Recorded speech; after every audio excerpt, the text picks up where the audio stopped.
Assalamualaikum warahmatullahi wabarakatuh. Selamat siang teman-teman semua. Kami dari kelompok 6 mata kuliah Sejarah Kebudayaan Islam MI yang beranggotakan Ahmad Aziz Fauzi, Ika Rofi'antus Saadah, Nabila Khairi Milantina, dan Cindy Safiranti.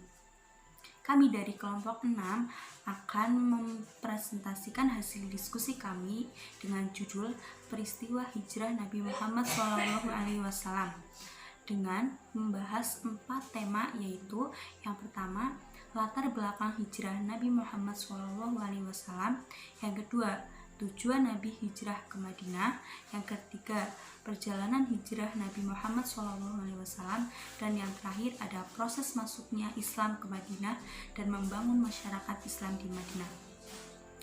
Untuk materi yang pertama akan disampaikan oleh Mbak Nabila Khairi Milantina tentang latar belakang hijrah Nabi Muhammad SAW. Ya, materi yang pertama latar belakang hijrah Nabi Muhammad SAW. Menurut Al-Faruqi, bahwa yang melatar belakangi hijrah Rasulullah ke Madinah adalah gerakan untuk mencari keselamatan. Dan ini dijadikan sebagai titik tolak bagi perkembangan keimanan baru sekaligus untuk menata ulang masyarakat muslim, baik sebagai tatanan sosial maupun negara.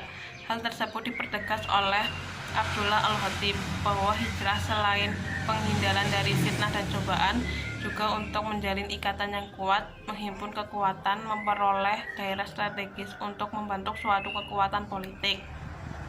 Sedangkan menurut Ali Syariarti bahwa hal yang mendorong hijrahnya Nabi dan kaum muslimin ke Madinah yang pertama, mengembangkan dan menyebarluaskan pemikiran dan akidah ke wilayah-wilayah lain dalam rangka menunaikan tugas risalah kemanusiaan yang universal, serta melaksanakan tanggung jawab dalam rangka menyadarkan, membebaskan, dan menyelamatkan umat manusia dari kehancuran akidah. Yang kedua, mengharapkan tercapainya kemungkinan-kemungkinan baru dan ditemukannya lingkungan yang mendukung perjuangan di luar wilayah sosial politik yang zolim, guna melakukan perjuangan menentang kezoliman tersebut. Ya, selanjutnya tujuan Nabi hijrah ke Madinah. Yang pertama, melaksanakan perintah Allah untuk berhijrah. Yang kedua, menghindari niat Quraisy yang akan membunuhnya. Yang ketiga, untuk memperluas ajaran Islam.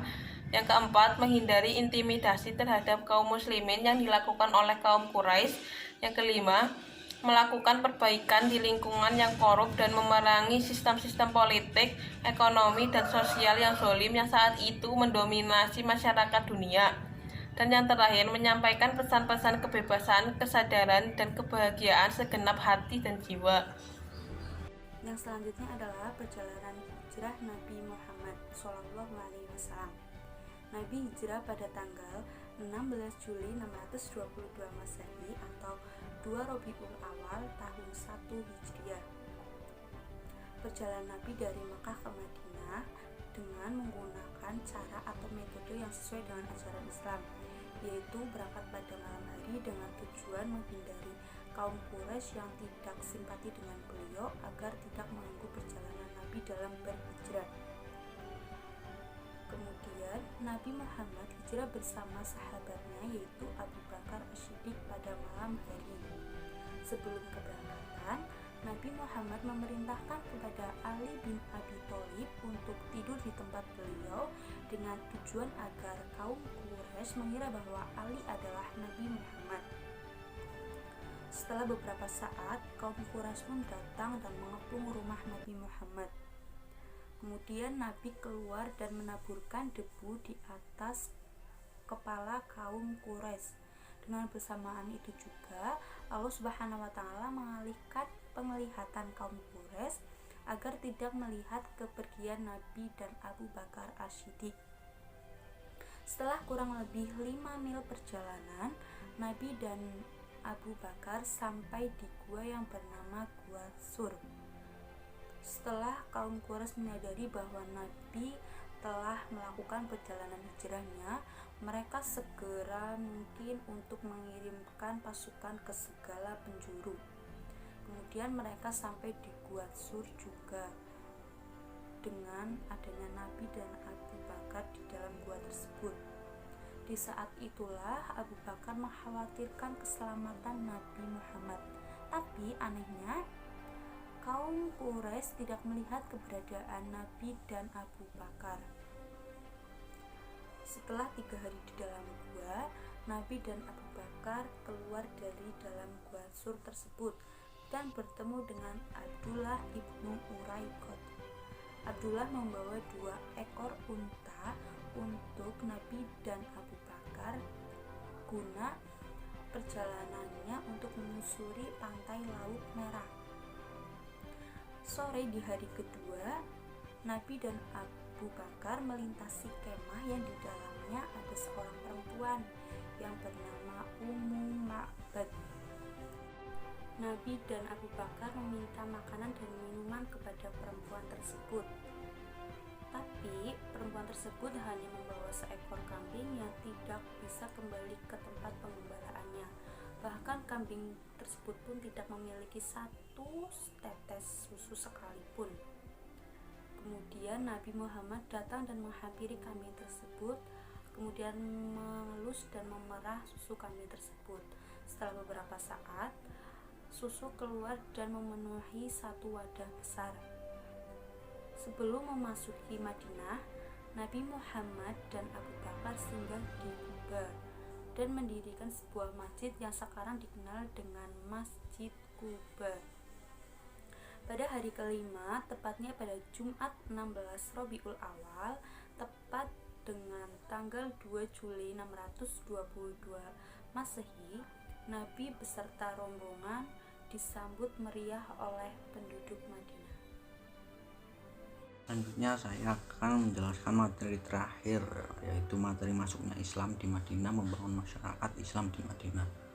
Proses masuknya Islam terbagi menjadi 3 gelombang. Gelombang pertama pada tahun 10 kenabian, gelombang kedua pada tahun 12 kenabian, gelombang ketiga pada tahun ke-13 kenabian. Untuk gelombang pertama terjadi pada tahun 10 kenabian. Saat itu ada beberapa orang dari Yathrib yang biasanya disebut kaum Aus. Mereka datang ke Mekah untuk melakukan ziarah ke Baitullah. Setelah sampai di Mekah, mereka disambut oleh Nabi Muhammad SAW dan beliau memperkenalkan diri kepada mereka. Setelah memperkenalkan diri, kemudian Nabi mengadakan pertemuan di Aqabah dengan mereka. Dalam pertemuan tersebut, mereka menyatakan beriman dan masuk Islam. Kemudian untuk gelombang kedua terjadi pada tahun 12 kenabian, tepatnya 621 Masehi. Jumlahnya 12 laki-laki dan 1 perempuan atau wanita.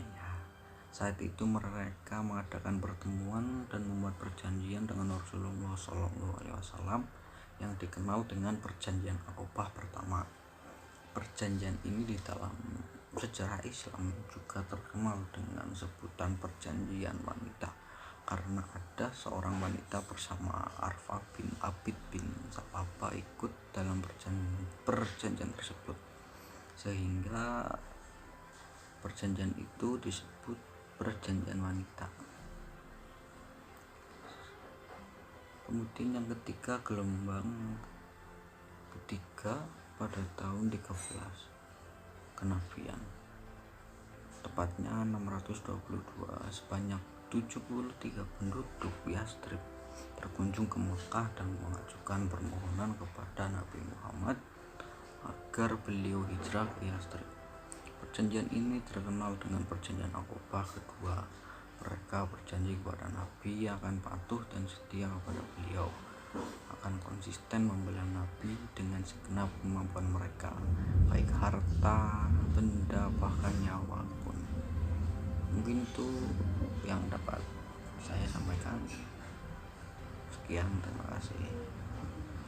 Sekian presentasi dari kelompok 6. Semoga presentasi kali ini dapat bermanfaat untuk kalian para pendengar. Sekian dari kami. Wassalamualaikum warahmatullahi wabarakatuh.